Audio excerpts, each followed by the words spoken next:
कुछ लोग अपनी जॉब पर लंबे टाइम तक खड़े रहते हैं, चाहे वो घर के काम करने वाली एक वुमन हो सकती है, वो भी लंबे टाइम तक रसोई में खड़ी रहती है काम करने के लिए, और या फिर कोई सेल्समैन हो सकता है या टीचर्स हो सकते हैं जिनकी जॉब में लंबे टाइम तक उनको खड़े ही रहना पड़ता है।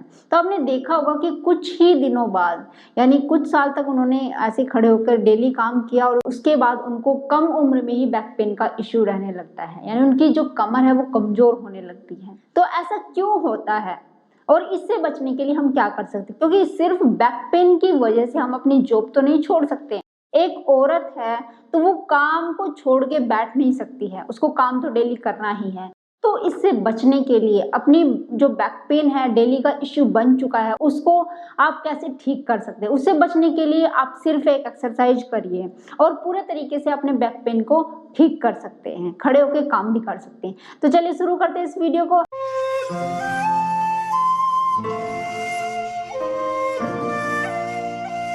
पेन की वजह से हम अपनी जॉब को नहीं छोड़ सकते, लेकिन अगर मैं आपको कहूं कि सिर्फ एक एक्सरसाइज को करके आप अपने बैक पेन को पूरी तरीके से खत्म कर सकते हैं, तो आप कहेंगे कि क्यों नहीं, हम करने के लिए तैयार हैं।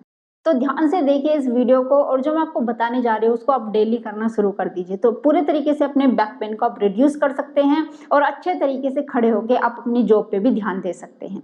जब हम खड़े होते हैं तो जो सेंटर ऑफ ग्रेविटी है वो किस एंगल में काम करता है, तो सेंटर ऑफ ग्रेविटी जैसे कि आपको नाम से ही पता चलता है वो सेंटर में काम करता है, यानी जो ग्रेविटी है तो वो सेंटर में काम करती है। जैसे अगर हम सीधे खड़े हैं तो सेंटर ऑफ ग्रेविटी बिल्कुल सीधे हमारे सेंटर पे काम कर रही है, यानी ग्रेविटी का काम है किसी चीज को नीचे की तरफ खींचना, तो वो सेंटर में काम कर रही है हमारे। लेकिन जो लोग लंबे टाइम तक खड़े होते हैं वो बिल्कुल सीधे नहीं खड़े हो सकते। कुछ टाइम के लिए आपको याद आ भी जाएगा कि आपको सीधे खड़े होना है, लेकिन थोड़े टाइम के बाद आप फिर भूल जाओगे और आप इस तरीके से हो जाते हैं।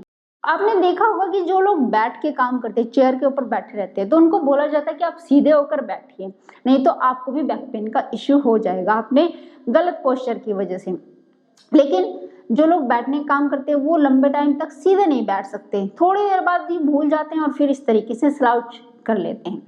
तो जब हम इस तरीके से स्लाउच हल्के से बैंड हो जाते हैं तो सेंटर ऑफ ग्रेविटी सेंटर में ना लग के हमारे फॉरवर्ड यहाँ पे काम करने आगे की तरफ मूव हो जाता है। तो उसकी वजह से क्या होता है, आप धीरे से इस तरीके से स्लाउच जैसे ही हुए तो सेंटर ऑफ ग्रेविटी आगे की तरफ इस तरीके से काम करने लगता है और वो आगे की तरफ ज्यादा काम करेगा, तो यानी कि आगे की तरफ पुल हो रहा है, नीचे की तरफ खींच रही है, हमारे मसल्स नीचे की तरफ खींच रहे हैं। उसकी वजह से आपकी स्पाइन, ये हमारा स्पाइन का कर्व इस तरीके से होता है, ऐसे और ऐसे, इस तरीके से।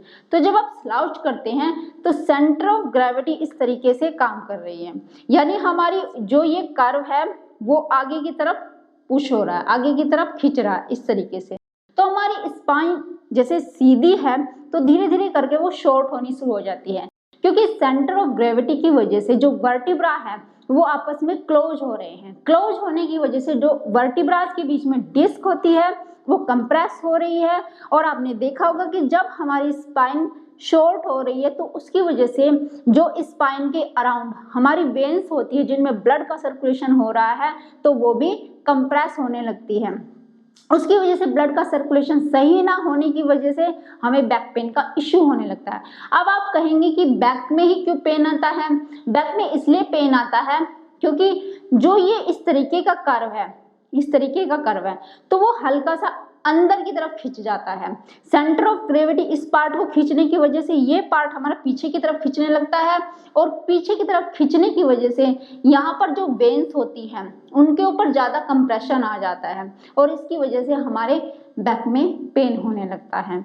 तो अब इससे बचने के लिए आपको क्या करना चाहिए, खड़े तो आपको होना ही पड़ेगा क्योंकि आपकी जॉब ऐसी है। तो एक एक्सरसाइज आप हर घंटे करिए, अगर 2 घंटे में भी एक बार आप ये एक्सरसाइज कर लेते हैं खड़े होके सिर्फ 2 से 3 मिनट के लिए, तो पूरा जो कंप्रेशन है, जो भी स्ट्रेन आपकी वर्टिब्रास के ऊपर आया, आपकी स्पाइन के ऊपर आया है, बिल्कुल रिलीज कर सकते हैं और जो पेन का इश्यू आपको रहता था उससे छुटकारा पा सकते हैं। तो कैसे एक्सरसाइज करनी है, आप एक दीवार ढूंढ लीजिए, जैसे ये दीवार है